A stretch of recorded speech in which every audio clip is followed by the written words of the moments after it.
Every infant that is in the womb expects to be born into an indigenous world. After 100 or 200,000 years of being human beings, we have acquired the genetic capacity to be born into an indigenous world and survive and prosper. The modern world, outside of a few epigenetic whispers, is a ghost land for us as human beings.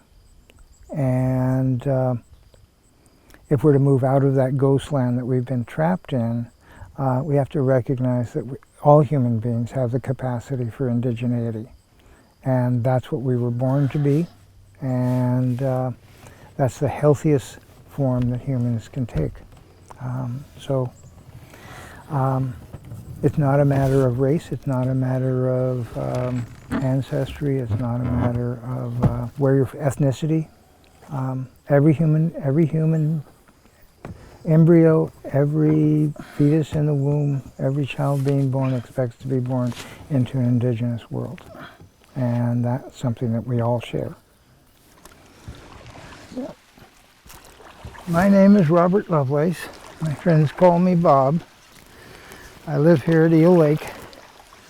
I'm a member of the Ardoch Algonquin First Nation in Eastern Ontario, Canada.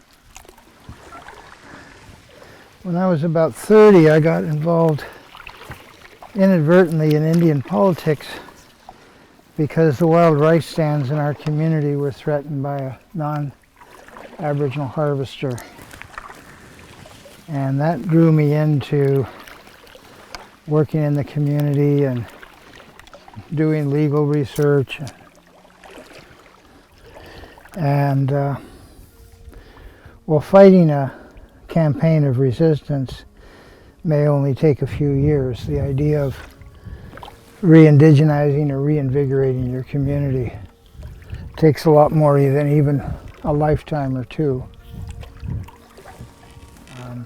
I think resistance needs to sometimes happen. Certainly justice issues cry out for us to stand up for those who are oppressed, no doubt about that. And even putting our individual lives on the line when we're required to do so. But I also think that the lived experience of resistance should really be lived alternatives. Finding ways to be indigenous within this world. And I don't mean that for just people of Aboriginal heritage or indigenous heritage. I mean that for all of us.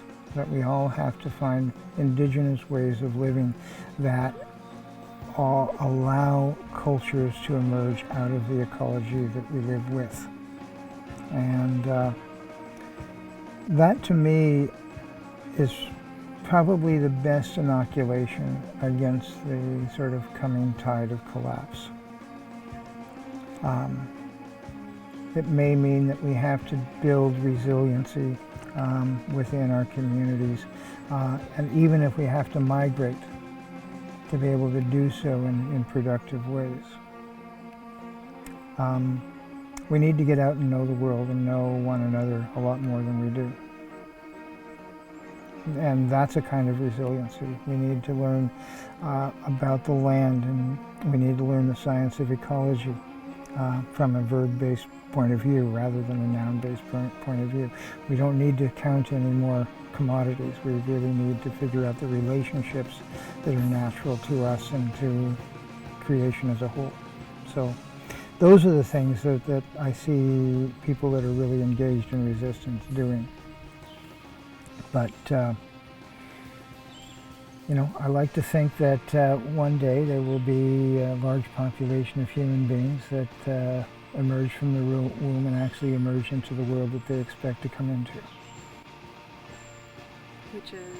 Which is an indigenous world. It's what we've been created to do.